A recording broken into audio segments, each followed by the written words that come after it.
Pronto. Desculpa, vamos lá. Então, essa parte aqui é aquela quimioterapia tradicional que a gente ouve falar, tá? Aí, eu tenho os antimicrobianos, que são medicamentos micro-organismos, que daí, dentro desses antimicrobianos, eu tenho os antibacterianos, antifúngicos, antivirais, antimicobacterianos, antiparasíticos, antirretrovirais, tá? Então, vejam que essa classificação é bem mais complexa do que a gente está acostumado a ouvir. Mas hoje, o nosso foco aqui são os antimicrobacterianos, os antimicrobianos específicos para bactérias, tá? E as drogas antimicrobianas, ela tem o objetivo, então, de destruir o micro-organismo patogênico. Tá? O objetivo é acabar com aquela infecção. Então, o que é uma infecção? A infecção é a presença de bactérias patogênicas no meu organismo. Então, eu posso ter uma infecção localizada, onde eu tenho bactérias presentes em uma região específica, como, por exemplo, a minha gengiva, o meu periodonto. Ou eu posso ter infecções sistêmicas, generalizadas, onde eu tenho a presença das bactérias patogênicas em várias regiões do meu organismo, que, obviamente, faz com que seja mais difícil o tratamento, tá? Então, essas drogas, elas têm o objetivo de acabar com essas infecções. Então, são drogas que apresentam um grau maior de toxicidade seletiva, aquela seletividade que eu falei, causam danos quase exclusivamente aos micro-organismos, tá? Então, eu tenho dois tipos de drogas. Eu tenho aquela que tem seletividade absoluta e tenho aquelas que têm toxicidade seletiva relativa, que pode trazer dano ao organismo dos pacientes. O que isso quer dizer?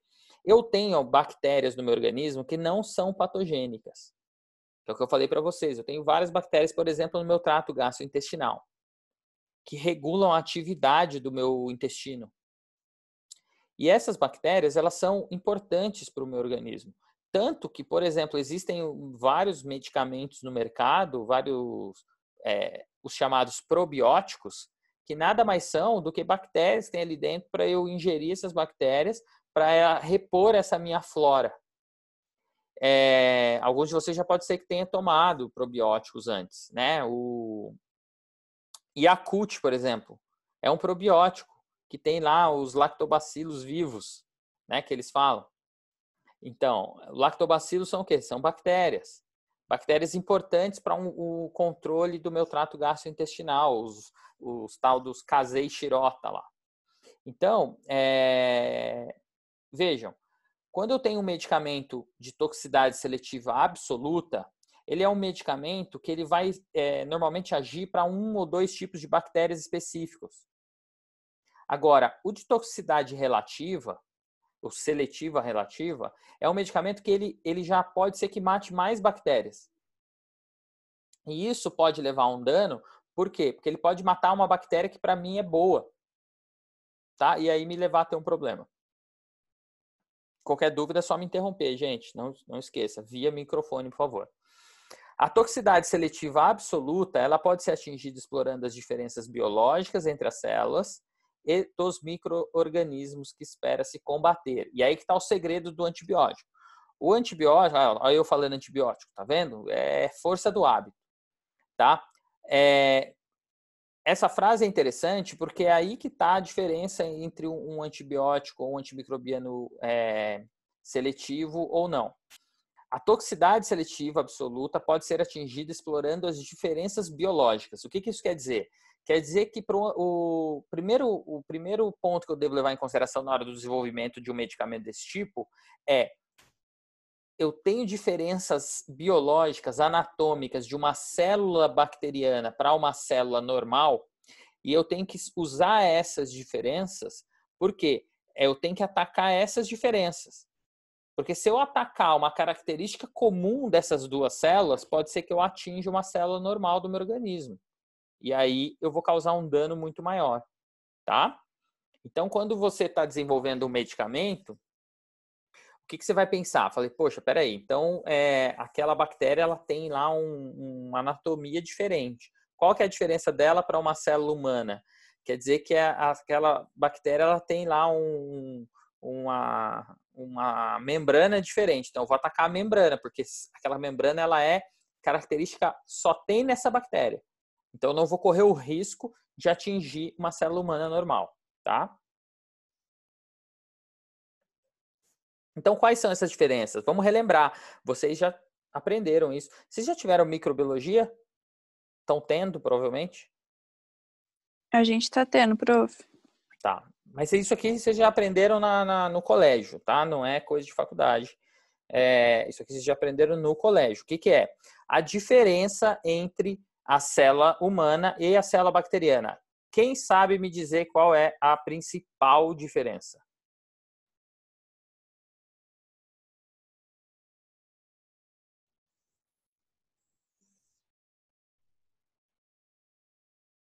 Arrisquem aí, chutem. Tenta lembrar, vocês sabem. Pode repetir? Qual a principal diferença entre a célula humana e a célula bacteriana, anatomicamente falando? Parede celular. A bactéria não tem carioteca.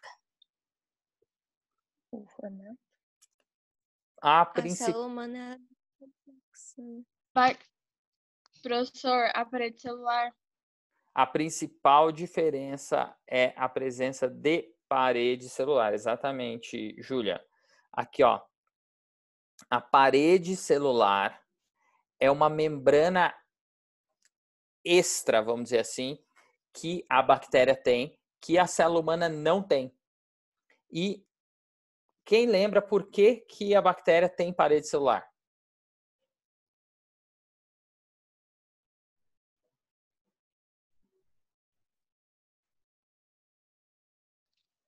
Uma forma de proteção, né? Porque fica mais difícil do macrófago fagocitar a bactéria. Exato, é uma proteção extra para a bactéria, tá? Mas não é exatamente por isso. É uma proteção extra, sim. Mas qual que é o principal objetivo da parede celular? O principal objetivo da parede celular é manter a célula bacteriana íntegra. Por quê? O que acontece com a célula bacteriana? A célula bacteriana ela tem um metabolismo muito acelerado, porque a bactéria ela vive pouco, né? Então aquilo que a gente leva uma vida inteira para evoluir na nossa vida, né? Vai na média aí de 75 anos, uma bactéria vive muito pouco tempo, então o metabolismo dela é muito rápido. Esse metabolismo sendo muito rápido faz com que dentro da bactéria a pressão interna dessa bactéria seja muito grande. Se não tivesse essa parede celular em volta, essa parede pretinha aqui, ó, se ela não tivesse essa camada extra além da membrana, que é igual à nossa bicamada lipídica, essa célula ela não ia conseguir se manter íntegra. A pressão interna dela ia ser tão grande que ela ia explodir. Então, a parede celular é uma camada mais forte que faz com que essa bactéria fique íntegra, tá?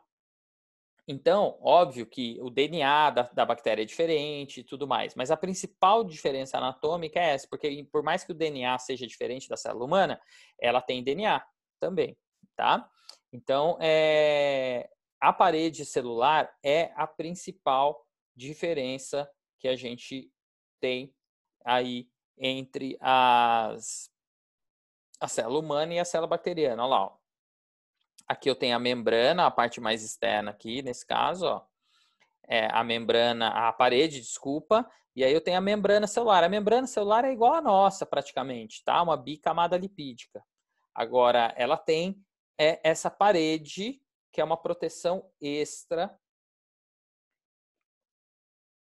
que tem essas bactérias, tá?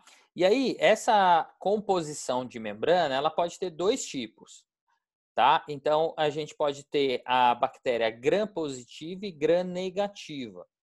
A bactéria gram-positiva da esquerda, ela é uma bactéria que tem uma composição de membrana e parede celular característica, onde eu tenho uma camada mais externa de peptídeo-glicano. Então, aqui, ó, peptídeo-glicano é o componente principal de quem? Da parede celular. Então, aqui, ó, isso aqui é a parede celular.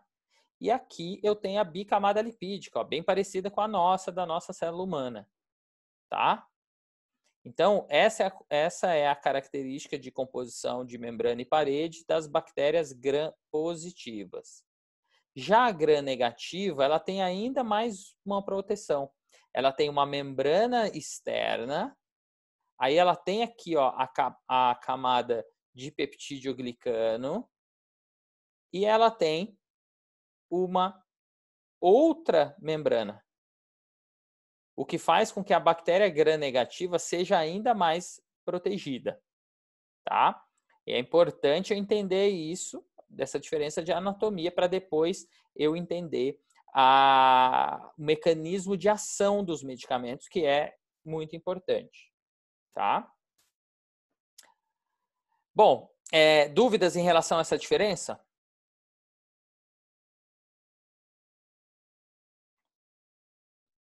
Qualquer dúvida é só falar, tá? Bom, então, vamos começar agora a entender o mecanismo de ação, ou seja, como que esse antimicrobiano age, como que ele mata a bactéria, tá? Ele mata a bactéria, ele não mata, o que que vai acontecer?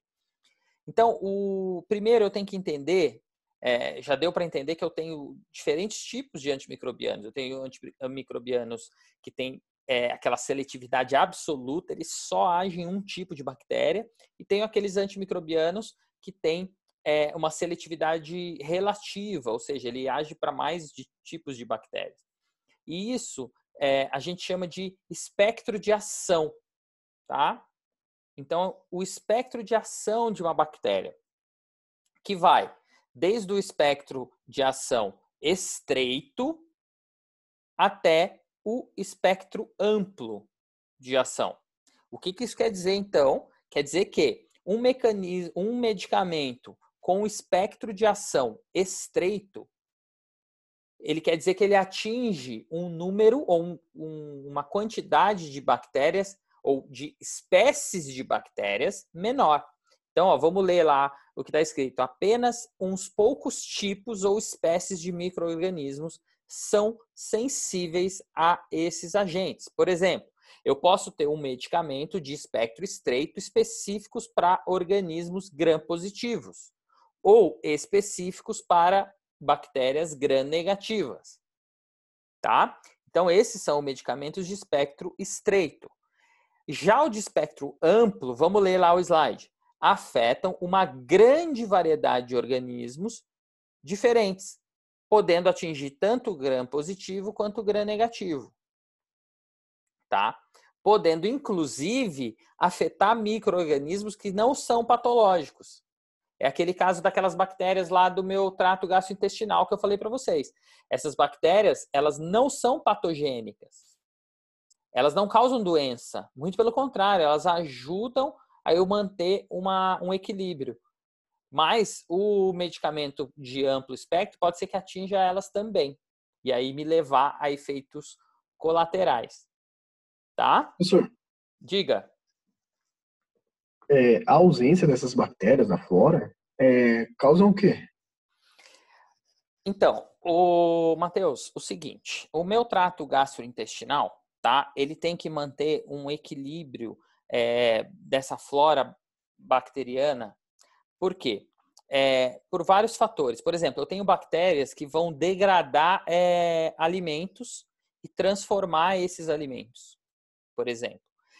E essa degradação vai separar algum tipo de nutriente provindo dessa alimentação, por exemplo. Tá? A maior parte dessas bactérias, elas estão relacionadas ao funcionamento, a degradação formação de bolo fecal, por exemplo. Então, é muito comum, por exemplo, pacientes que têm um desarranjo da flora terem problemas de funcionamento do intestino. Então, a pessoa pode ter um desarranjo do tipo de uma liberação, ou seja, ela ter diarreias, porque essa bactéria ela não está degradando aqueles alimentos da forma como deveria, porque ela não está mais ali, ou está numa quantidade muito pequena, e a pessoa ter que eliminar aquilo de uma forma diferente. Ou o contrário, eu posso ter nesse desarranjo uma interrupção desse fluxo e a pessoa não conseguir ir no banheiro. Entendeu? Então, essa atividade do meu intestino depende dessas bactérias. Se eu não tenho essas bactérias ali, eu tenho esse problema. Normalmente, eu tenho um problema de intestino solto, tá? Porque eu não consigo fazer a formação daquele bolo fecal como deveria, então o paciente acaba tendo diarreia, porque o organismo quer expulsar logo aquilo, porque ele não está conseguindo degradar direito. Entendi. Por isso os probióticos, tá? É muito comum. Por exemplo, as mulheres, a maioria das mulheres, elas têm mais dificuldade de formação, de bolo fecal e tal. É muito comum uma mulher falar, eu fico 3 dias sem ir no banheiro. Por uma questão hormonal, acaba tendo um desarranjo da flora gastrointestinal muito maior do que os homens. Tá? Todo mundo já ouviu falar disso. Aqui nós temos várias mulheres na nossa turma, então com certeza alguma delas, pelo menos, tem esse problema ou já teve. Então é muito comum elas terem que fazer uso dos probióticos. Os probióticos são para quê? Para equilibrar essa flora, para ela conseguir ter uma atividade gastrointestinal normal, tá? É mais comum nas mulheres terem esse desarranjo. Agora, eu tô com a minha flora belezinha, linda, maravilhosa. Meu intestino funciona que nem um relógio, que seria o ideal. Aí eu começo a tomar um antibiótico. Eu tomo um antibiótico de amplo espectro. Tomo uma quantidade muito grande, por exemplo. O que pode acontecer? Ele vai matar a bactéria da minha flora, aí vai desarranjar o meu estômago. Entendeu?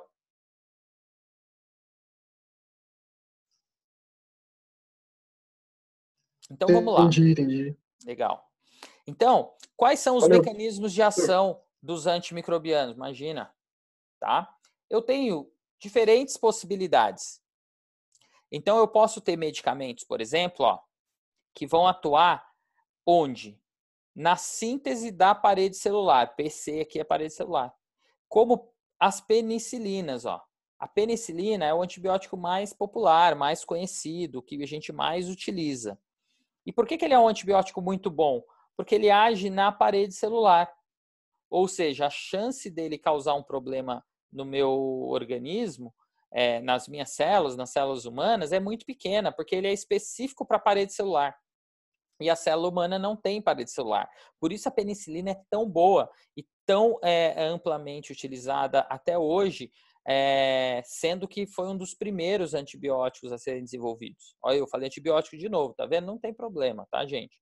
A gente pode usar esse termo, tá? Então, agora, eu posso ter outros antibióticos que não vão agir na parede celular, mas, por exemplo, no DNA, no RNA, na síntese de proteínas, tá? Então, eu posso ter diferentes mecanismos de ação. Nós vamos discutir aqui o mecanismo de ação, principalmente das penicilinas e cefalosporinas, que são os medicamentos mais utilizados na nossa prática clínica, tá? Então, a gente usa no nosso dia a dia clínico no tratamento das infecções bucais, principalmente as penicilinas, tá? Que são aqui, eu tenho alguns exemplos de alguns medicamentos que são penicilinas ou cefalosporinas, como a penicilina G, que é a famosa benzetacil, que alguns de vocês já devem ter tomado, tá? Ela é utilizada normalmente por via intramuscular, é aquela injeção doída que a gente toma quando tem uma infecção e normalmente é administrada no hospital ou no posto de saúde, tá? A ampicilina, a amoxicilina. A amoxicilina é a mais conhecida, a mais popular, a mais barata e é a que a gente utiliza com maior quantidade no nosso dia a dia, a amoxicilina, tá? Alguns de vocês já devem ter tomado. E a cefalexina, uma cefalosporina, também bastante popular, bastante utilizada. O que essas drogas todas têm em comum? Elas são desse grupo de penicilinas e cefalosporinas e, portanto, elas têm o mesmo mecanismo de ação, tá?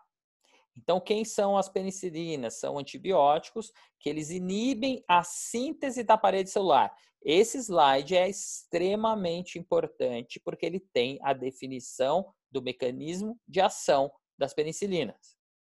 Prestem bastante atenção e vamos interpretar esse texto juntos para poder ficar claro. Então, as penicilinas são antibióticos que inibem a síntese da parede celular de bactérias. Então, por que é importante? Primeira coisa, eles inibem a síntese da parede celular, ou seja, inibe a formação da parede celular. Essa informação ela é muito importante, vou repetir, inibe a síntese da parede celular, a formação da parede celular de bactérias. E por que vocês acham, alguém consegue imaginar por que essa palavra síntese da parede celular é tão importante?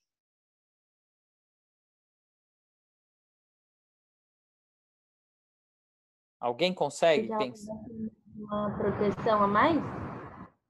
Desculpa, cortou para mim, Brisa. Porque daí ela não vai ter uma proteção a mais? Sim, ela não vai ter essa proteção. Agora, não é exatamente isso. Vamos pensar um pouco. Porque aí a célula vai, que nem você tinha dito, explodir, né? Não vai... Isso. Vai sofrer.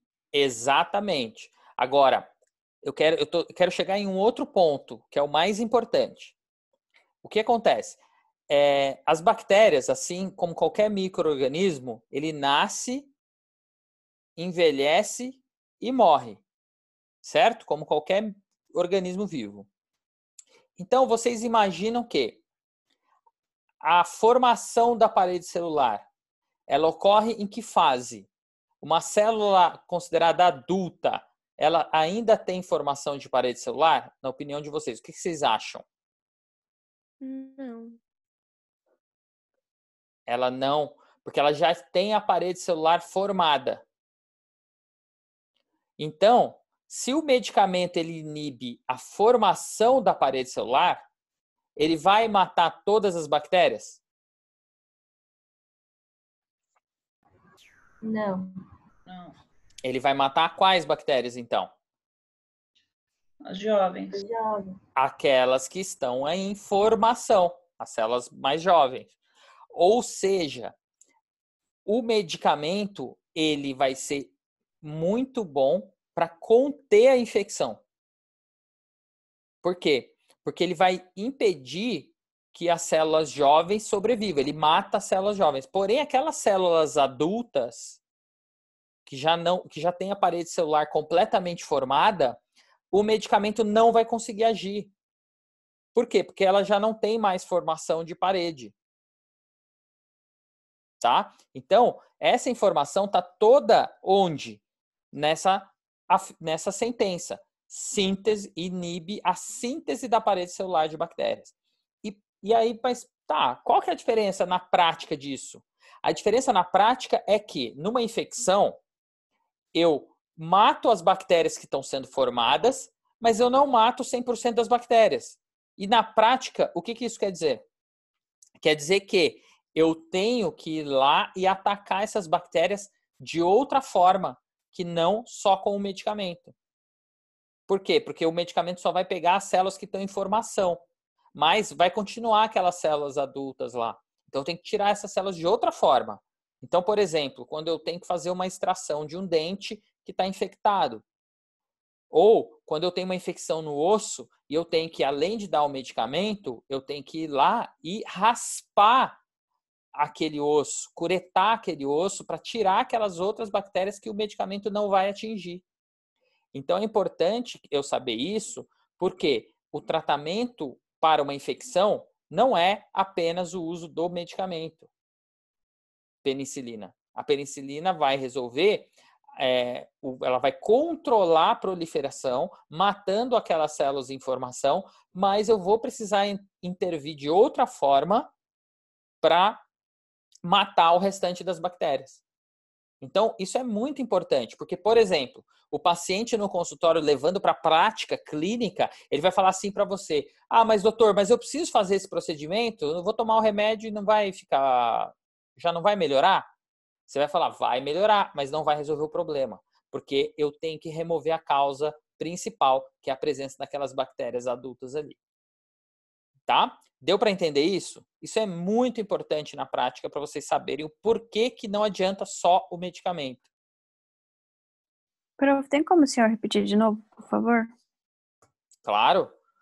Então, vamos lá. Pessoal, importante aqui no mecanismo de ação do medicamento. Então, qual é o mecanismo de ação da penicilina? São antibióticos que inibem a síntese da parede celular de bactérias. Então, síntese da parede celular. A formação da parede celular. Que quer dizer o quê? Que aquelas células adultas onde a parede já está formada, a penicilina e a cefalosporina não vão conseguir ter efetividade para matar essas bactérias. Elas só vão matar aquelas células que estão ainda em formação, que não têm a parede 100% formada. Tá? Então, isso é importante eu saber por quê? Porque em uma infecção, eu vou ter células adultas formando células novas, então eu vou conseguir controlar, eu vou conseguir diminuir a infecção, porque eu vou matar aquelas células que estão em formação. Só que eu vou continuar com bactéria ali naquela região. O que quer dizer que o medicamento sozinho não vai resolver 100% do problema. Ele vai melhorar, vai diminuir o problema. Então eu tenho que saber isso porque eu já sei que uma infecção, por exemplo, no periodonto, uma infecção ali em volta de um dente ou dentro de um dente, eu não vou conseguir resolver só com medicamento, porque eu não vou atingir 100% das bactérias com medicamento. Então, eu vou precisar fazer o quê? Eu vou precisar fazer um tratamento de canal, eu vou precisar tirar o dente, eu vou precisar curetar aquela região. Justamente porque o medicamento inibe a síntese da parede celular, ou seja, apenas aquelas células que estão em formação.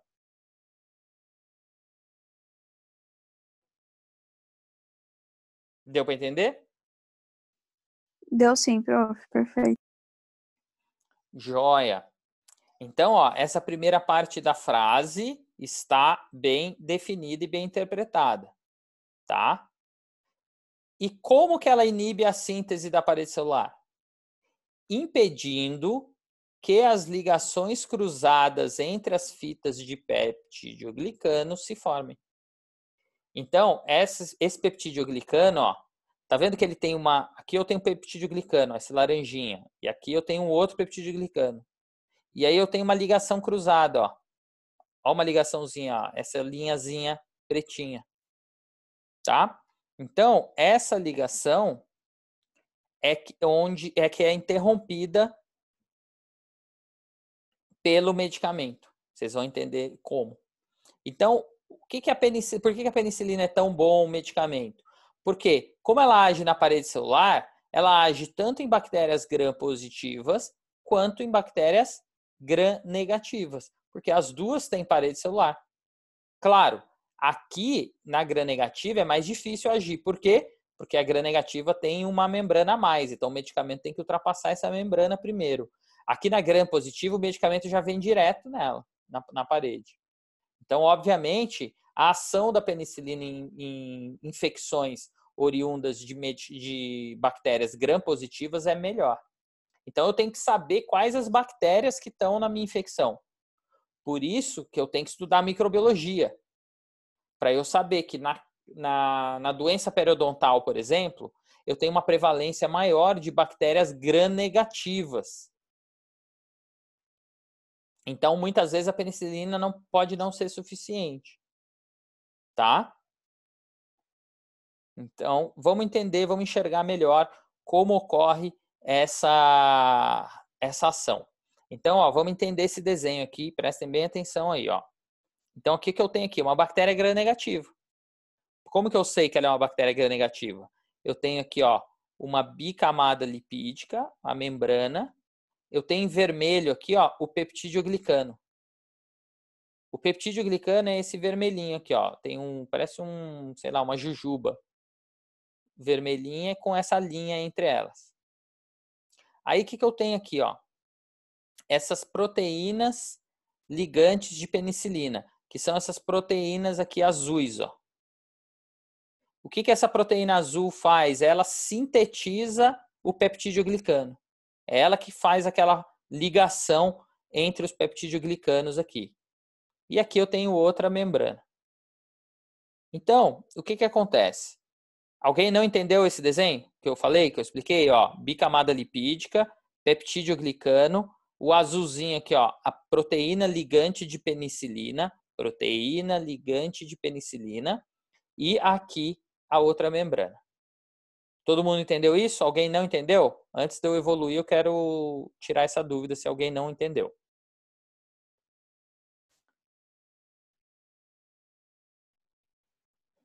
Todo mundo entendeu. Vamos lá. Depois qualquer coisa eu volto de novo. E aí aqui eu tenho então o meu antibiótico, ó. Está representado aqui pelo anel beta-lactâmico, que é a estrutura química do antibiótico. A gente não fala aqui de química, já expliquei para vocês, né? Porque senão fica muita coisa. Mas vocês têm que saber que tem um anel beta-lactâmico, que é parte da estrutura química do antibiótico. Então, meu antibiótico, que é isso aqui, ó, ele está vindo e está entrando na célula bacteriana, olha lá, ó, através de um canal chamado de porina, esse canal, tá? Então, o meu antibiótico, ele entra na célula e ele vai aonde? Ele precisa inibir a formação do peptídeo-glicano. Então, ó, ele vai lá e se liga a essa proteína, a proteína ligante de penicilina.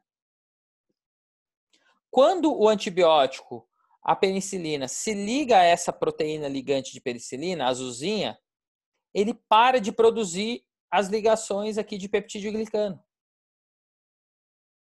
E como ele para de produzir essa ligação, ele para de produzir quem? A parede celular.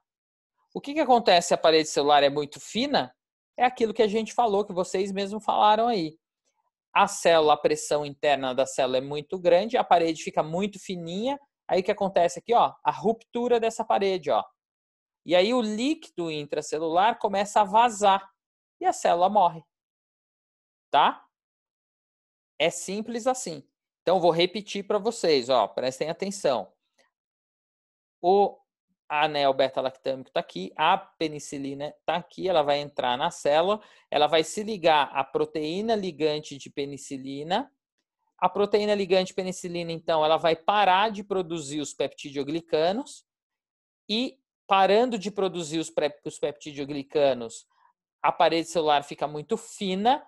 Com a parede muito fina, a pressão interna da bactéria é tão grande que vai romper. Essa parede fica muito fininha e ela estoura.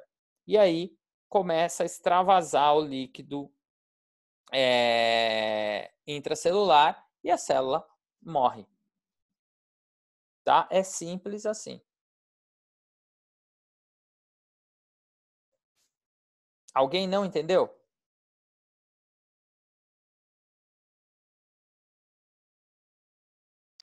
Ô, prof,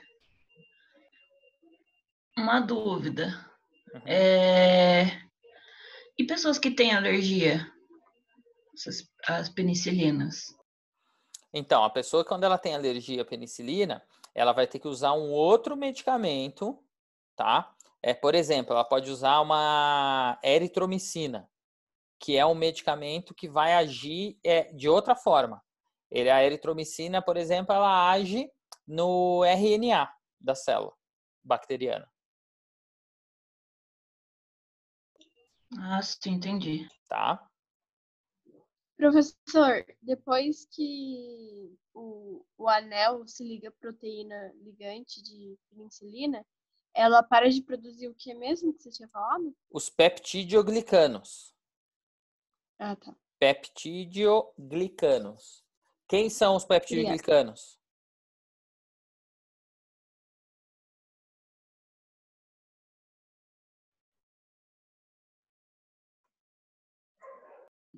É o que forma a parede celular. É o que forma a parede celular. Então, se eu não produzir peptidoglicano, a minha parede ela vai ficar muito, muito frágil. Tá? Então, com a parede frágil, aquela pressão é muito grande, a parede não aguenta, ela estoura, que é o que está aqui, ó. Opa.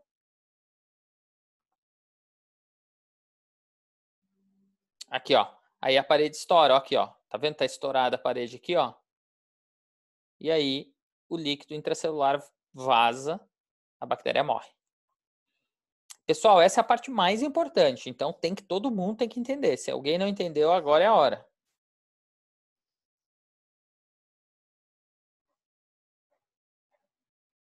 Beleza, vou passar então, qualquer dúvida eu volto, tá? Então, pessoal, ó,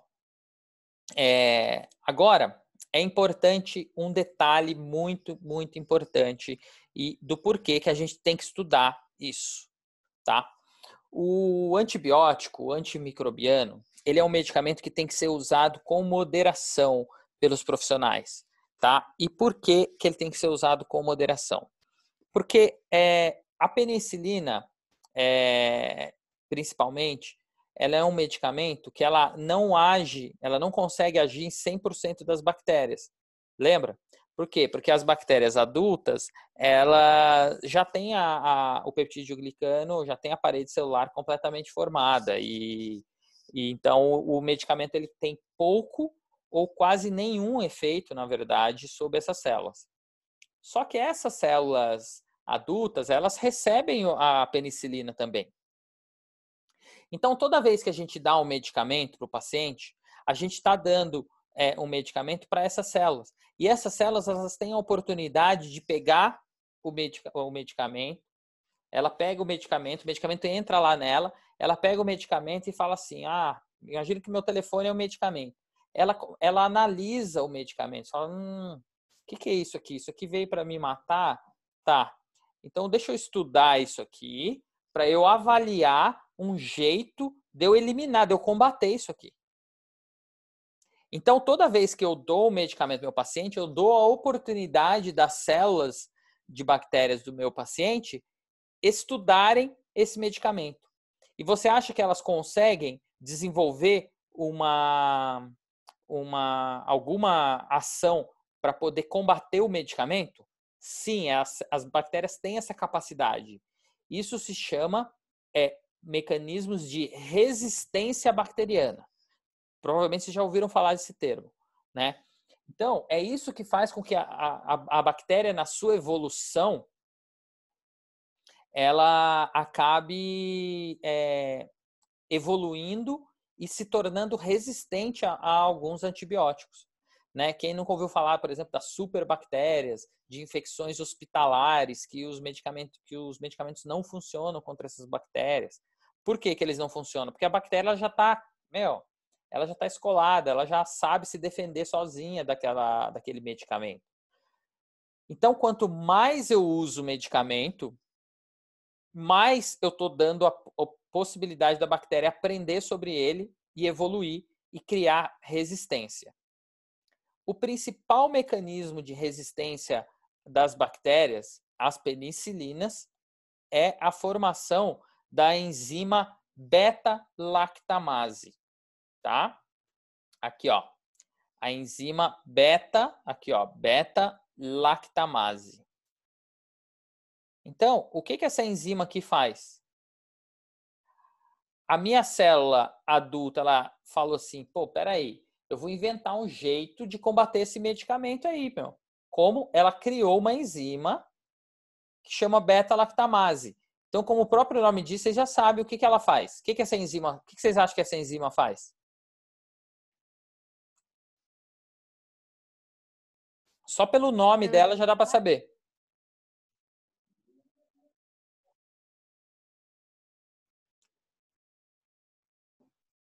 Ela vai combater? Ela vai combater como?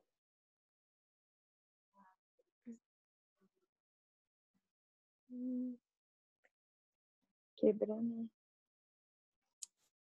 Ela vai Impedindo que se liga no peptidoglicano? ela impede essa ligação como? Ela é uma enzima beta-lactamase. Lembra que eu falei para vocês que a penicilina ela tem um anel beta-lactâmico? Então, toda enzima ela faz o que? Ela degrada alguma coisa, né? Então, o que ela faz? A enzima vai lá no anel beta-lactâmico e quebra esse anel beta-lactâmico. Quebrando a ligação desse anel beta-lactâmico, o anel beta-lactâmico não vai mais conseguir se ligar lá na proteína ligante penicilina. Então, ele não vai conseguir fazer o seu efeito de impedir a ligação do peptidoglicano, a síntese de peptidoglicano. Então, é um mecanismo de resistência, de defesa da própria célula bacteriana.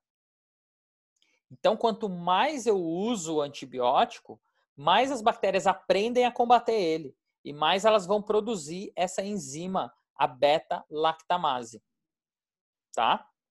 Só que aí as bactérias aprendem do lado de lá e a gente aprende do lado de cá. Ah, é? Vocês produziram uma enzima? É? Então tá bom. Então espera aí. Eu vou produzir alguma coisa aqui também.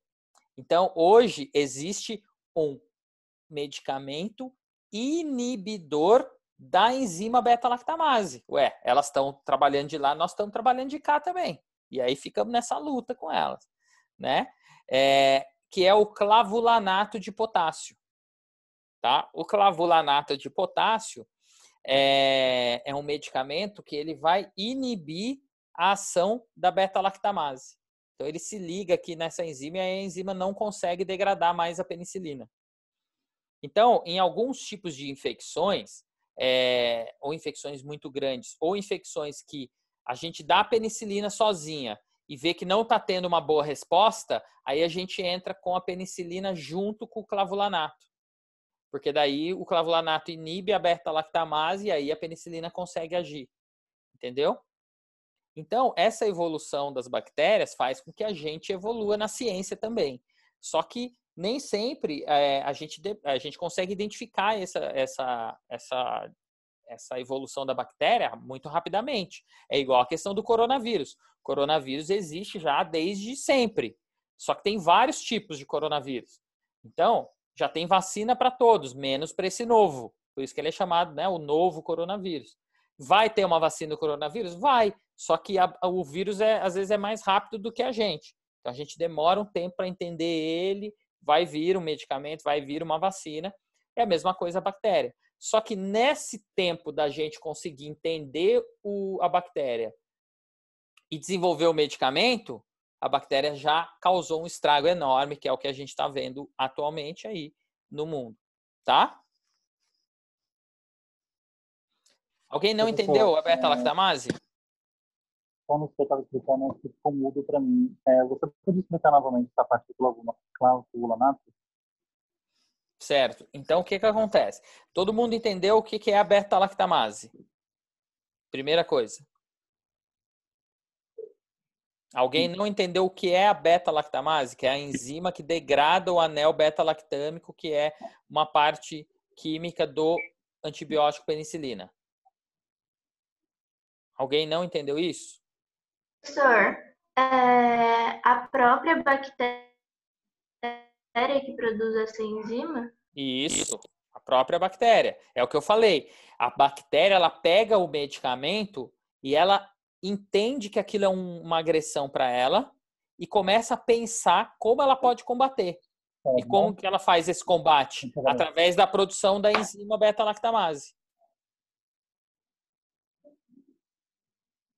Qual medicamento que entra junto com a penicilina para impedir a beta-lactamase mesmo?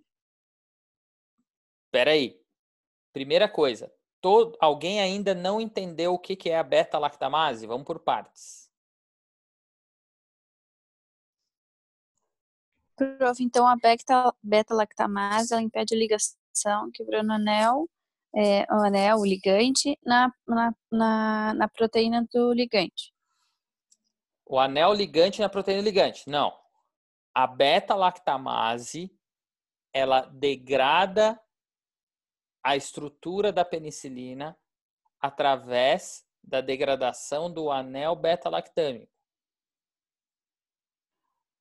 Esse anel beta-lactâmico, ele é parte da estrutura química da penicilina. Ou seja, para ficar mais claro e mais fácil de entender. Aqui eu tenho o anel beta-lactâmico. Aqui eu tenho a beta-lactamase. O anel beta-lactâmico, ele se liga onde? Ele se liga na proteína ligante penicilina. Esse medicamento, o anel beta-lactâmico da penicilina, é que inibe a formação do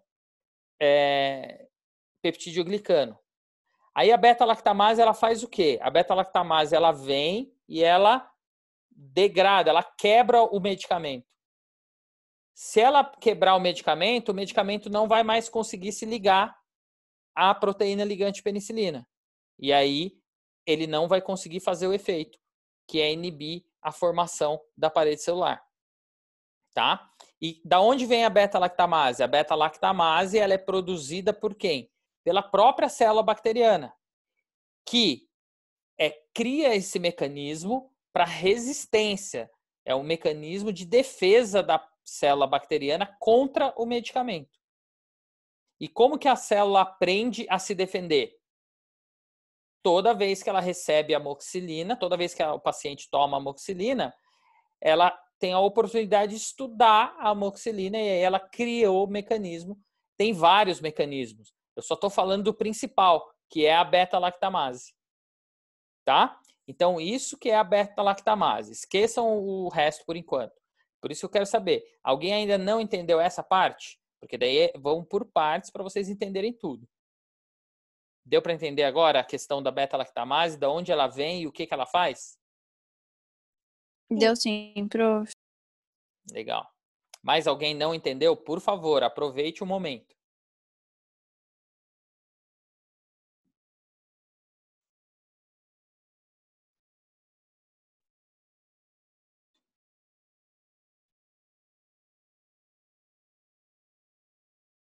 Todo mundo entendeu. Tá, agora a pergunta ali do Raonier e da Amanda. Como eu disse, nós aqui, cientistas, a gente também está aprendendo. Então, já que a bactéria criou a beta-lactamase para degradar, para quebrar o meu medicamento, então o que eles fizeram? Eles desenvolveram um medicamento para inibir a beta-lactamase. Esse medicamento se chama clavulanato de potássio. Então, bactéria, você produziu uma enzima, agora toma. Eu produzi um remédio que vai inibir a enzima vai ficar paralisada, boquinha fechada. Aí minha penicilina, ela vai continuar conseguindo se ligar. Beleza? Respondi? Sim. É uma dúvida, assim, por exemplo, eu geralmente quando eu tenho infecção de garganta, geralmente esse antibiótico mais ele não faz efeito, somente mesmo com clavulanato. Sempre quando a minha garganta infecciona, eu vou no médico, né? E ele já passa o clavulanato, porque se eu tomar o outro, ele não faz efeito. Aí, tipo assim, eu tomo ele, aí ele piora mais, sabe? Ele não melhora. Você pode melhorar um pouco, aí depois ele fica com mais dor, ainda mais infecção ainda. Então já vai logo o clavulanato. É assim mesmo que funciona? Tem pessoas assim que têm esse problema já, automático? Então, Raonier, provavelmente você tem esse problema porque você já foi muito exposto à penicilina, muito exposto ao antibiótico. Então, as suas bactérias, elas têm já essa evolução, vamos dizer assim, em relação à produção do mecanismo de resistência, tá? Então, realmente é muito comum. Tem pessoas, quanto menos exposição ao medicamento a gente tem, menos a gente vai ter bactérias resistentes. Por isso que eu falo não, todo mundo fala, que nós profissionais de saúde temos que usar o medicamento com moderação. Porque se para qualquer coisinha eu pedir para o paciente tomar um antibiótico, eu vou estar contribuindo para a formação de resistência. Porque, mais uma vez, cada vez que eu dou o antibiótico para o paciente, eu dou a oportunidade dele estudar o meu antibiótico e criar mecanismos de defesa contra ele. Entendeu? Então, as suas bactérias são mais resistentes porque elas já foram muito expostas. E aí, tem que usar o clavulanato para poder inibir as beta-lactamases para ela não conseguir quebrar o antibiótico.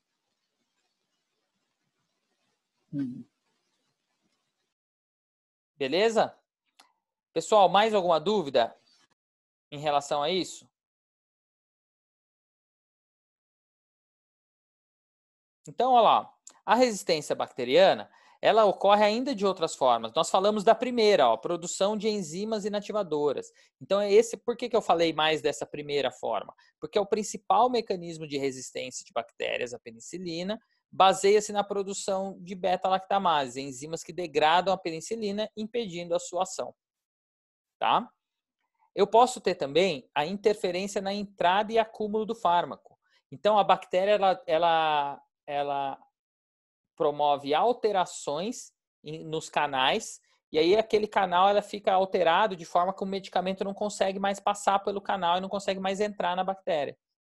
E eu posso ter também uma alteração no receptor do medicamento. Então, aquele fármaco ele se liga no receptor, que no caso da penicilina, como que é o nome do receptor?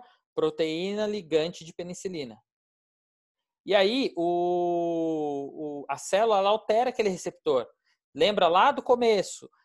Quanto mais específico for o medicamento para o receptor, mais fácil ele vai se ligar. Se eu alterar o receptor, o medicamento não vai conseguir mais se ligar. E ele não vai conseguir fazer o efeito. Então, esses são os principais mecanismos de resistência, sendo que o número 1, tá?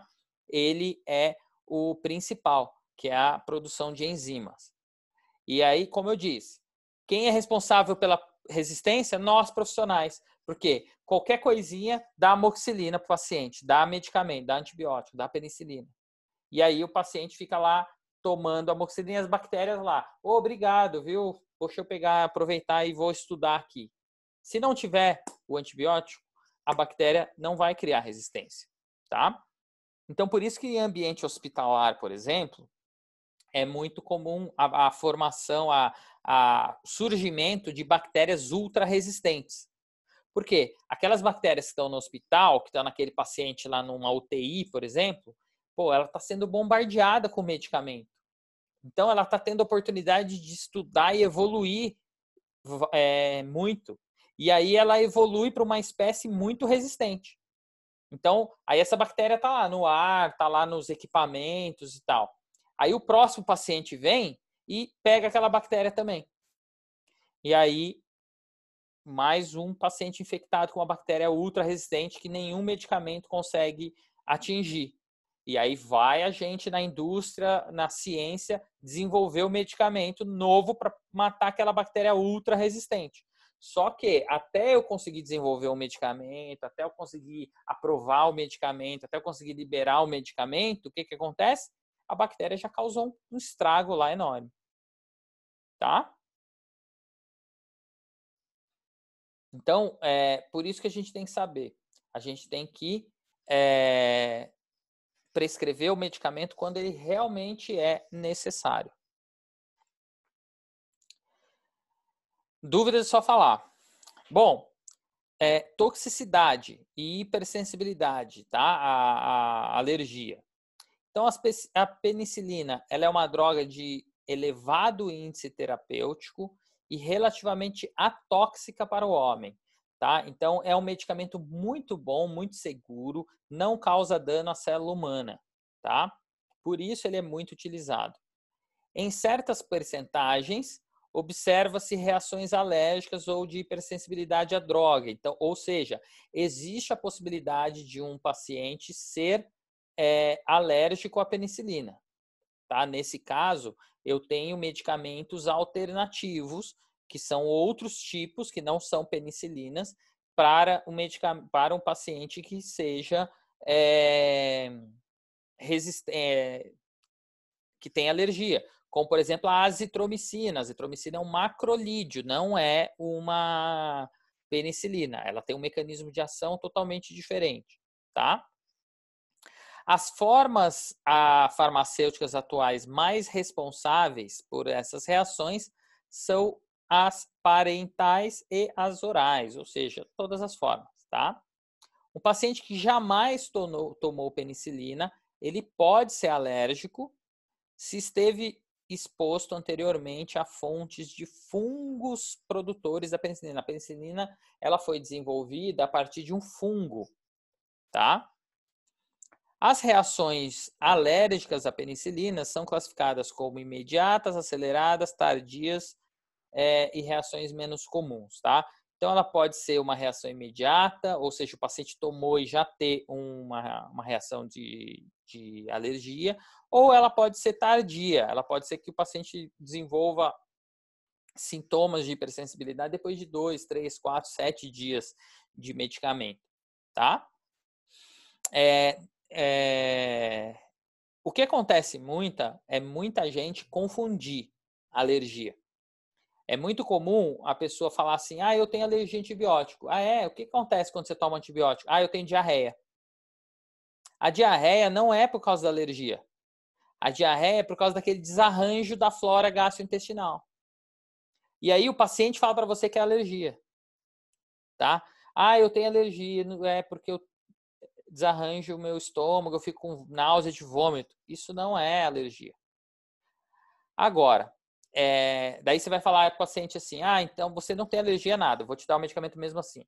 Aí o paciente vai fazer o quê? Falar para você, não, eu tenho sim, não, você não tem, eu tenho, não tem.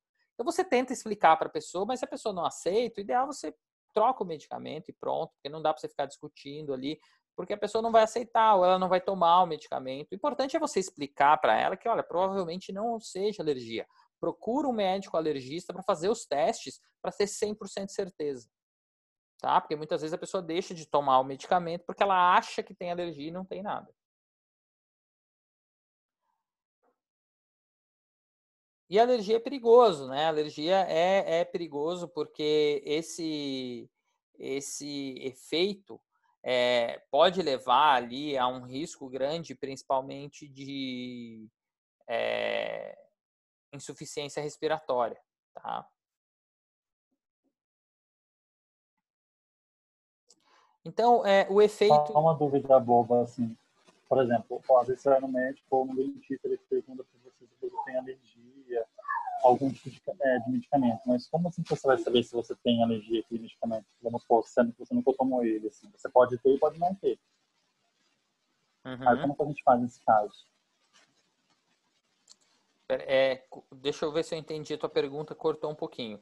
A pessoa nunca tomou o medicamento, como que eu vou saber que ela tem alergia ou não? É isso? Ou como que a própria pessoa vai saber? Isso, às vezes a gente vai num médico, num dentista, ele pergunta antes de dar um medicamento, mas se a gente tem alergia a tal medicamento ou algum medicamento específico. Mas, por exemplo, geralmente a gente não... certos medicamentos que a gente não tomou ainda, a gente não sabe se a gente tem alergia ou não, né? Aí, nesse caso, assim, aí como que funciona isso? Tem uma dose mínima prevista para poder testar, assim? Então, as reações, elas são independente da dose. A pessoa pode ter alergia, como eu disse, uma reação imediata, com uma menor dose possível, tá? Isso já pode desencadear a reação alérgica nela. O que acontece? A pessoa não vai saber. Se ela nunca tomou o medicamento, ela não vai saber. Então, é importante você orientar a pessoa a ela entender quais são os sintomas da reação alérgica. Tá? Então, liberação de histamina. A gente, quando tem uma alergia, a gente tem uma liberação muito grande de histamina. Então, a histamina, ela causa o que no organismo? Por exemplo, o primeiro sinal eu tenho a sensação de prurida, aquela sensação de coceira, por exemplo. Tá? Então, a pessoa começa a sentir coceira, ela pode ter manifestações cutâneas, na própria mucosa, eu posso ter uma vermelhidão, uma coceira na pele, tá? E ela começa a causar edema, o inchaço. Então, eu posso ter edema, por exemplo, de lábios, e o principal problema é o edema de glote. Então, ela pode, na região da glote, ter um edema que pode, inclusive, diminuir a passagem de ar. Então, a pessoa tem insuficiência respiratória. Ela puxa o ar não consegue entrar porque a glote dela ali está fechando, tá? Impedindo a passagem de ar ali para a traqueia e, consequentemente, não chega ar no pulmão. Então, eu tenho que orientar a pessoa e falar, olha, você nunca tomou esse medicamento? Não tem problema, você vai tomar. Se por um acaso você tiver alguma reação, tipo começar a ter alguma coceira, ou ver que o lábio está inchando ou ficando vermelho, ou ter alguma manifestação na pele, alguma coisa assim, você tem que procurar um atendimento médico primeiro, tá? E é importante, pessoal, você tem que falar para a pessoa procurar um atendimento médico no pronto-socorro e não ficar te ligando, porque pode ser tarde. Então você fala, você vai, procura um atendimento médico, aí de lá você me liga. Porque daí você pode ir lá acompanhar, você pode orientar, mas não a pessoa ficar te ligando, entrando em contato com você, ou você chamar a pessoa no consultório. Porque lá no teu consultório, às vezes você não vai conseguir dar o suporte necessário. E ela, às vezes ela precisa de uma intervenção mais invasiva. Se ela tiver um fechamento de glote, por exemplo, às vezes tem que fazer até uma traqueostomia. E aí a pessoa, nessa que ela ficar te ligando, ela perde tempo. Então você orienta a pessoa. Se você tiver algum tipo de reação alérgica, vai acontecer isso e isso com você. Então, você teve esse sintoma, procura um pronto-socorro e de lá do pronto-socorro você me avisa, tá?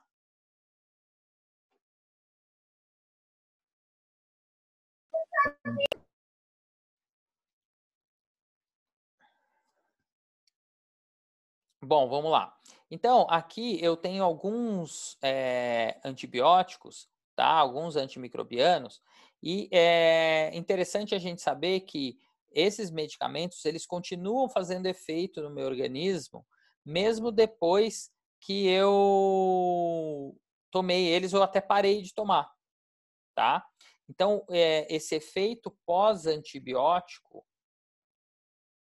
ele é um efeito pós-administração. Então, veja que interessante lá, ó, na penúltima linha lá.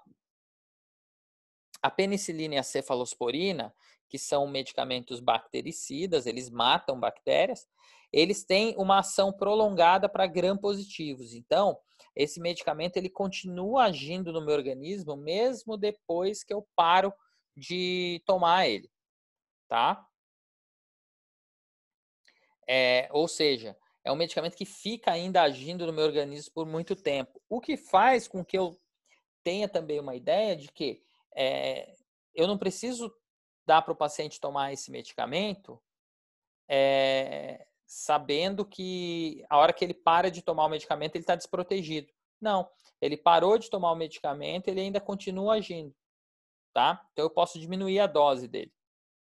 Agora, por exemplo, a eritromicina, a azitromicina tem uma duração de efeito pós-antibiótico prolongada. A eritromicina, que é outro utilizado para alérgico à penicilina, ela já é bem curta, então talvez eu tenha que aumentar a minha dose. Isso é importante a gente saber, tá? Que esse efeito ele é tempo dependente.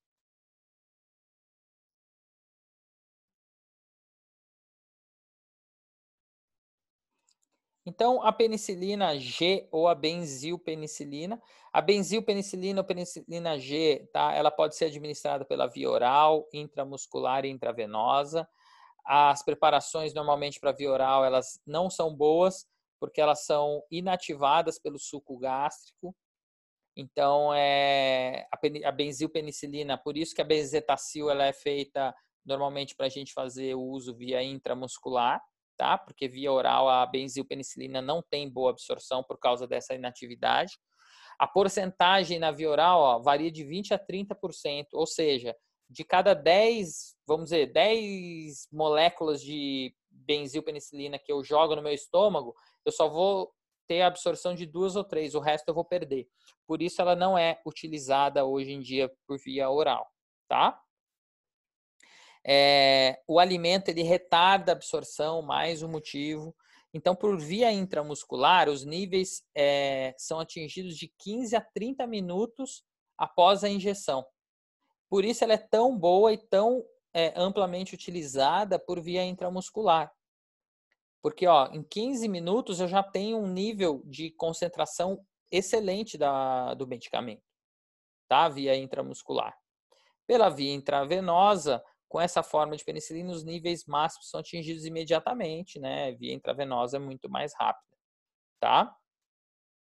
Então, um dos tipos aí de penicilina que a gente pode fazer uso, a benzilpenicilina ou penicilina G. Lembrando que a parte de protocolo de medicação vocês não vão aprender agora, né? Vocês vão aprender nas disciplinas específicas.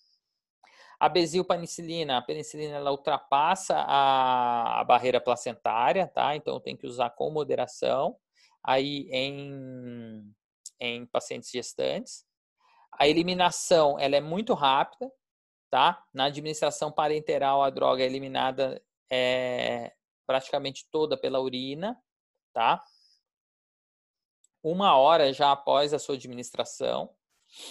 E esse tipo de excreção, ele pode ser retardado no uso dessa droga, da probenecida. Uma pequena parte da droga é excretada pela bile, tá? Então, eu posso ter excreção pela bile, o que dá um desconforto estomacal no meu paciente também, inclusive náusea de vômito. Tá? Por quê? Porque aquele medicamento fica na bile ali no meu estômago, no meu intestino, então eu elimino via fezes, por exemplo, ou pode estar náusea de vômito e a pessoa acabar até vomitando. Então, é um desconforto muito comum de quem faz uso desse medicamento, essa náusea. Porque, cerca de 20% pode ser eliminado e metabolizado ali. É bastante. Então, a benzilpenicilina, ela é uma bactéria, ela é um medicamento de espectro amplo de ação, tá? Então, veja, ela é a primeira escolha no tratamento de infecções causadas por cocos gram-positivos, streptococcus dos grupos A, B, D, não enterococos, viridans, pneumoniae. Eu tenho ainda alguns outros medicamentos enterococos ali, gram-negativos também, inclusive bactérias ali, como toda a família Fecalis e Durans, ou seja, age em vários tipos de medicamentos, tá? Medicamentos não, de bactérias, o que faz com que a penicilina tenha um amplo espectro de ação. Lembra do amplo espectro? Ou seja, ela atinge um número grande de bactérias. E isso é interessante, por quê? Quando o paciente chega com uma infecção, por mais que eu estude na microbiologia, sabendo lá, por exemplo, que naquele problema eu tenho aquele tipo de bactéria, eu não tenho certeza absoluta se só tem aquele tipo de bactéria ali. Por exemplo, na boca, né? Na boca eu tenho vários tipos de bactérias. Então, normalmente a gente usa um medicamento com amplo espectro de ação. Por quê? Porque daí ele vai agir em vários tipos de bactérias. Então, a chance de eu acertar e matar a bactéria que está causando aquela infecção é muito grande. Deixa eu só... Parece que apareceu aqui que alguém está querendo entrar. Alguém deve ter caído.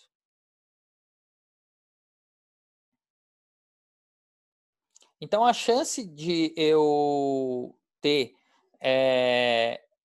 acertar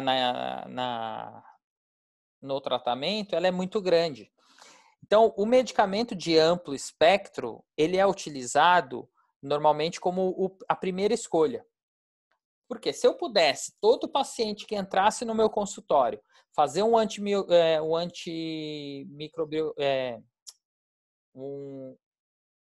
antibiograma, saber qual é a bactéria exata que está causando ali, eu ia usar só medicamento de espectro estreito para matar só aquela bactéria.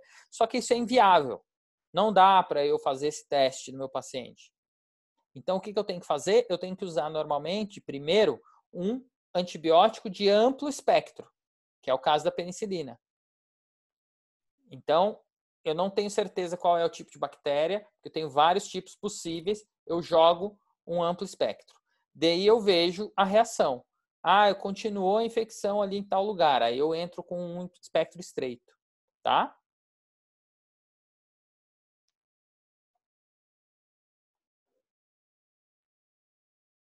Então, ali, ó, a maioria dos estafilococos, eles produzem beta-lactamase, portanto, é resistente. A benzilpenicilina também é a droga de eleição para cocos gram-negativos, olha lá, ó. Inclusive, o meningitidis da meningite, tá? Gonorreia, algumas podem ser resistentes. Também é preferida também para infecções, está errado aí, tá? Para alguns bacilos gram-positivos, gram-negativos, ou seja, a penicilina realmente tem um excelente espectro de ação, por isso que ela é amplamente utilizada, tá? Outro medicamento muito utilizado, amoxicilina. A amoxicilina ela é uma penicilina de amplo espectro, ela é administrada por via oral. E por que ela é muito utilizada no nosso dia a dia clínico? Essa é a mais utilizada, anotem aí, a amoxicilina é a mais utilizada na nossa prática clínica no dia a dia. Por quê? Porque a amoxicilina ela tem uma excelente absorção, cerca de 90% do medicamento é absorvido lá por via oral.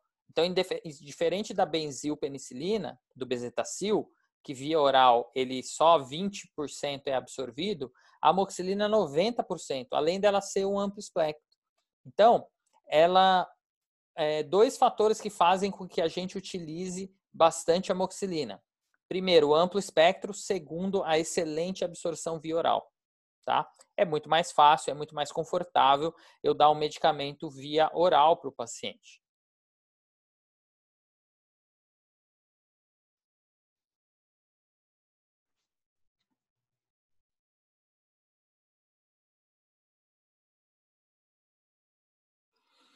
Certo?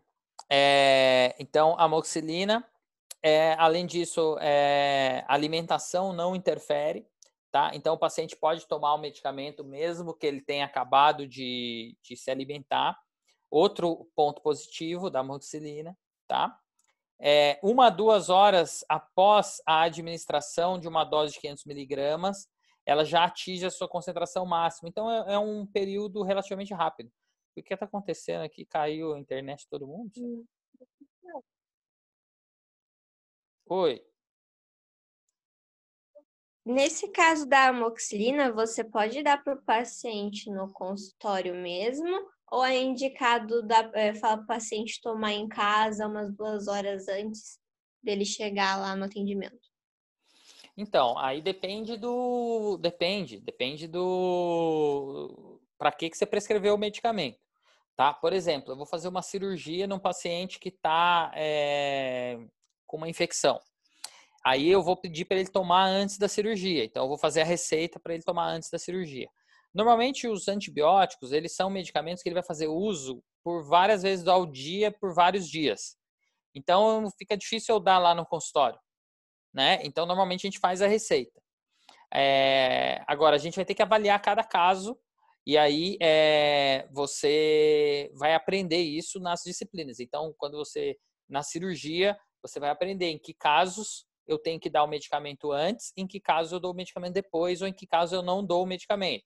Na periodontia, você vai aprender quando dar o medicamento. Nós não vamos discutir isso agora, tá? Porque senão fica confuso demais. O que eu tenho que saber é que de 1 a 2 horas após a administração de uma dose de 500 miligramas, que é a dose que é recomendada, a gente já tem a concentração máxima. Então, por que eu tenho que saber isso? Porque se eu precisar falar para o paciente tomar antes da cirurgia, eu tenho que pedir para ele tomar no mínimo 2 horas antes. Porque para que eu peço para o paciente tomar um medicamento antes, qualquer que seja ele? Para que ele já tenha uma concentração alta do medicamento na hora do procedimento. Então, eu já sei que a amoxicilina é entre 1 e 2 horas. Então, não adianta eu falar para o paciente tomar 5 minutos antes da cirurgia, porque o medicamento não vai estar numa concentração boa. tá? E eu não preciso falar para o paciente tomar o medicamento 2 dias antes, tá? Sendo que com 2 horas ele já tem a concentração máxima. Então, por isso que eu tenho que saber essa informação. A amoxicilina, ela atravessa a barreira placentária, tá? Então, eu fazendo uso em gestante, eu tenho que tomar um cuidado, tá? O que mais aqui da amoxicilina? Ela também atinge concentrações elevadas na bile, tá? O que dá aquele desconforto no paciente, às vezes até náusea de vômito. É eliminada rapidamente por secreção tubular renal e a maioria, então, pela urina, tá? De forma, inclusive, inalterada. Ela nem precisa ser... ela é eliminada sem ser metabolizada pelo fígado, mas é metabolizada no fígado, tá? Mas uma parte dela é eliminada antes mesmo de ser metabolizada.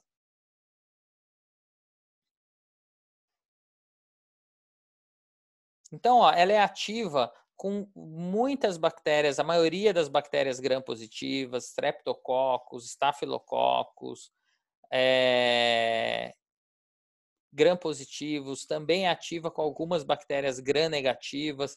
Então, por que a amoxicilina é a mais utilizada? Vou repetir. Primeiro, porque ela tem um amplo espectro de ação. Segundo, porque ela tem excelente absorção via oral. Terceiro, ela atinge níveis, concentrações plasmáticas máximas em relativo pouco tempo, em torno de 1 a 2 horas. Tá? São alguns dos motivos, eu coloquei 3 aí para que a gente use a amoxicilina como primeira escolha. E aí, eu tenho como alternativa à penicilina os macrolídeos. Então, aquele paciente que é alérgico à penicilina, ele faz uso do macrolídeo, que pode ser a eritromicina ou a azitromicina. A azitromicina é mais comum, tá? Por quê? Eles têm uma ótima absorção também via oral, tá? Ele demora um pouco mais para ter concentração máxima ideal, normalmente é de 2 até 3 horas, então ainda a gente prefere a amoxicilina porque ela faz efeito mais rápido. E também são excretados pela urina e pela bile. Então, a principal desvantagem do macrolídeo em relação à amoxicilina é justamente o tempo de ação. E são medicamentos mais caros também, tá? Então, ainda assim, a gente prefere usar a amoxicilina. A gente só normalmente prescreve a azitromicina e a eritromicina quando o paciente é alérgico, porque a penicilina ainda assim tem uma ação melhor. Ah, professor, eu posso prescrever a azitromicina ao invés de amoxicilina, mesmo se a pessoa não for alérgica? Pode sim, tá? Eles têm um efeito muito parecido, absorção muito parecida. Agora, a azitromicina ela tem um problema. Ela pode levar a uma descompensação de pressão arterial e levar o paciente a ter algum problema desse sentido, de aumento de pressão, uma taquicardia e tal. Então, o paciente cardíaco, ele não é recomendado o uso de azitromicina. Mas isso vocês vão aprender quando vocês forem aprender sobre cada medicamento, qual você vai usar para qual doença, qual problema, tá? Isso não é tão relevante agora. Então, olha lá, os macrolídeos, eles têm boa absorção por via oral, tudo isso já falei, eles são bacteriostáticos ou bactericidas, eles são utilizados em pacientes hipersensíveis à penicilina, ou seja, pacientes que têm alergia, tá? Eles têm efeitos adversos similares aos outros e ele é excretado via urina e bile, tá? Um outro medicamento que eu também posso utilizar é a clindamicina. Também posso utilizar para quem é alérgico à penicilina. Ela tem excelente absorção por via oral, são bacteriostáticos, ele não mata a bactéria, ele paralisa a bactéria, tá? Ele tem uma boa ação sobre gram-negativos e são os medicamentos mais recomendados para paciente alérgico à penicilina e que tenha problema cardíaco. Porque diferente da azitromicina, a clindamicina não tem nenhum tipo de não provoca nenhum tipo de alteração cardíaca, tá? Então, a clindamicina é uma outra opção para quem é alérgico. Eu tenho também um medicamento muito utilizado, é o metronidazol, tá? O metronidazol, ele é um medicamento que tem boa absorção por via oral, ele também é bactericida, ou seja, ele mata a bactéria, e ele tem uma grande vantagem, ele se difunde muito bem pela saliva e pelo fluido gengival. Lembra do fluido gengival? Vocês sabem o que é fluido gengival?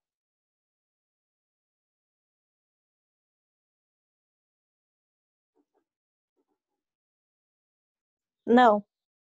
Eu não sei, pode ser que vocês não tenham tido isso ainda. O fluido gengival, tá? Ele é um fluido excretado ali pelas células do periodonto, dentro do sulco gengival. Vocês vão aprender isso em pério. Então, ou em histologia, talvez vocês já tenham aprendido isso, hein? Vocês que não estão lembrando. Mas eu não tenho certeza também. O metronidazol, ele tem uma boa difusão pela saliva e por esse fluido gengival. O que faz com que eles sejam muito bons para aquelas bactérias específicas da doença periodontal. Então, esse medicamento, o metronidazol, ele atinge praticamente todos aqueles bacilos anaeróbios e gram-negativos, que são as principais tipos de bactérias presentes na doença periodontal. Então, o paciente, quando tem um problema periodontal, muitas vezes que a penicilina não resolve, o metronidazol ajuda mais ainda. Então, o metronidazol ele é um medicamento de espectro estreito. Ele atinge um tipo específico de bactérias, tá? Além daqueles outros efeitos adversos que de todo antibiótico, que é aquele desequilíbrio da flora, náusea e tudo, o metronidazol tem uma característica comum, que é gosto metálico. O paciente, quando faz uso do metronidazol, ele tem a sensação de um gosto ruim na boca, um gosto metálico, um gosto de ferrugem, tá? Então, tratamentos de gengiva, gengivite, periodontite, pericoronarite, a gente acaba utilizando bastante metronidazol.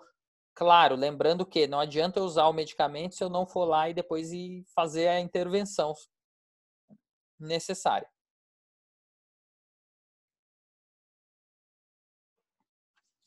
Outro antibiótico interessante que a gente usa muito na prática, a clorexidina.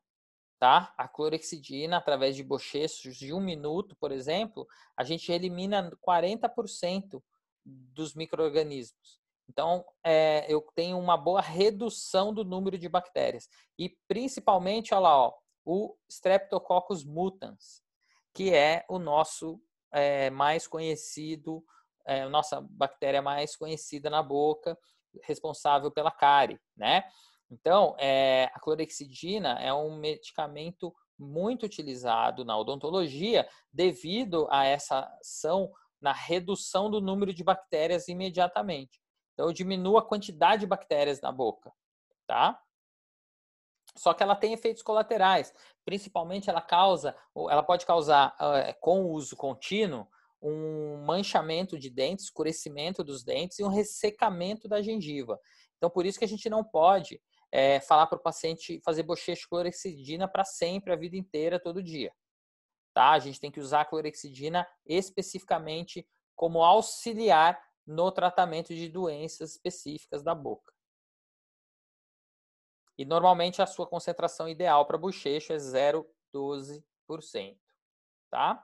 Lembrando que, gente, isso aqui é mais a título de curiosidade hoje, tá? Não o tratamento com cada tipo de medicamento não vai ser cobrado de vocês, porque vocês vão aprender os protocolos em cada disciplina. Por exemplo, vocês vão aprender a usar clorexidina na periodontia, que é onde mais se utiliza, na dentística, tá?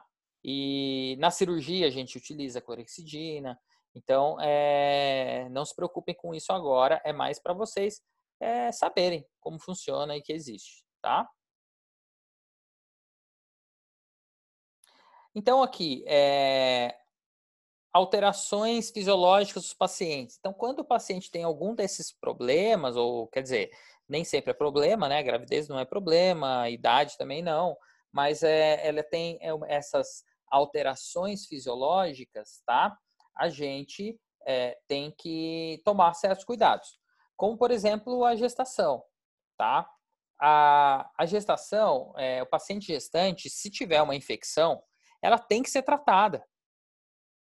Eu não posso mandar o paciente embora para casa sem medicar o paciente que tem uma infecção, ele tem um abscesso aqui, por exemplo, periodontal, algum tipo de infecção na boca. Eu não posso mandar o paciente embora para casa e falar para ela tomar um Tilenol, um paracetamol, só porque ela é gestante.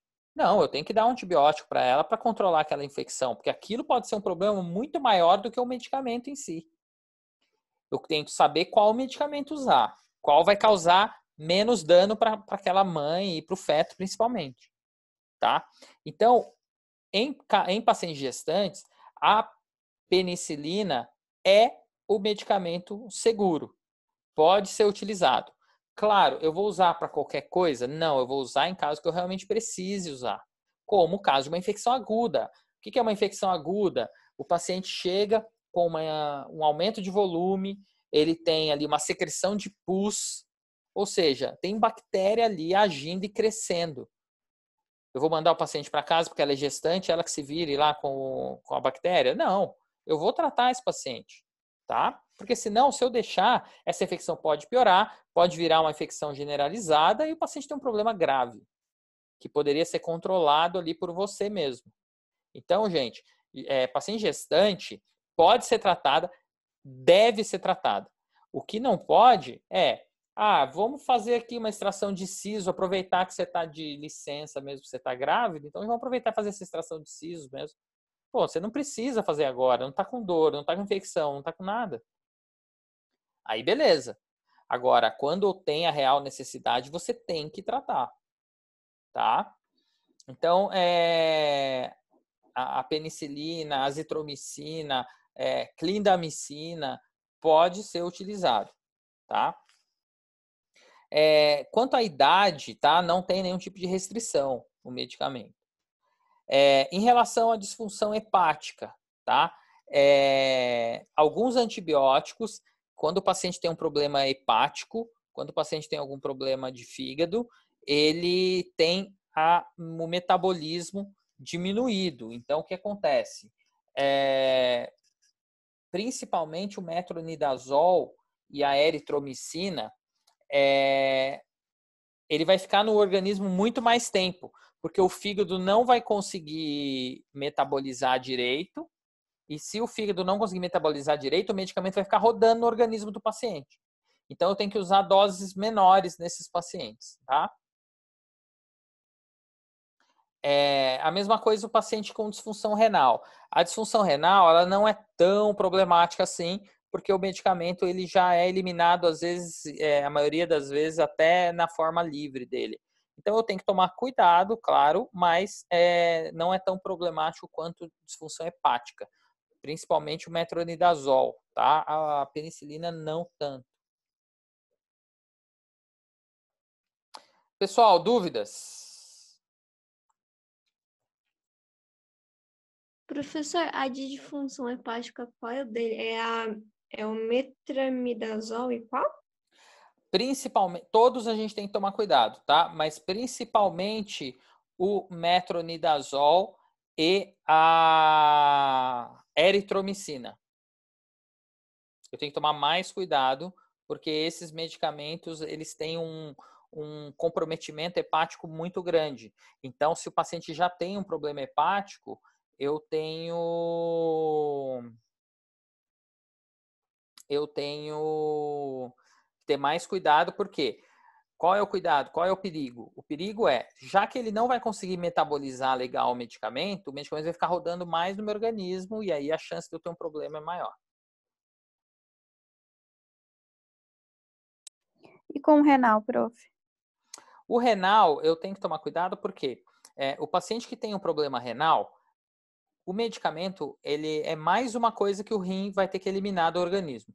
O rim tem que eliminar o que do meu organismo? Ele tem que eliminar tudo que eu ingiro, tudo que eu que eu bebo, tudo que eu como que vai ser degradado e vai ser eliminado pelo organismo, tudo não, mas muita coisa, tá? Porque tem outras vias de excreção também. Mas o rim, ele vai, cada medicamento que eu tomo a mais, o rim vai trabalhar mais, tá? Então tem que tomar cuidado com as doses de medicamentos no paciente que tem disfunção renal. Mas os antibióticos, penicilina principalmente, eles não demandam tanto trabalho assim do rim. Então não é tão problemático assim. Mas eu tenho que cuidar com as doses, eu não dar uma dose muito alta, porque daí eu posso sobrecarregar.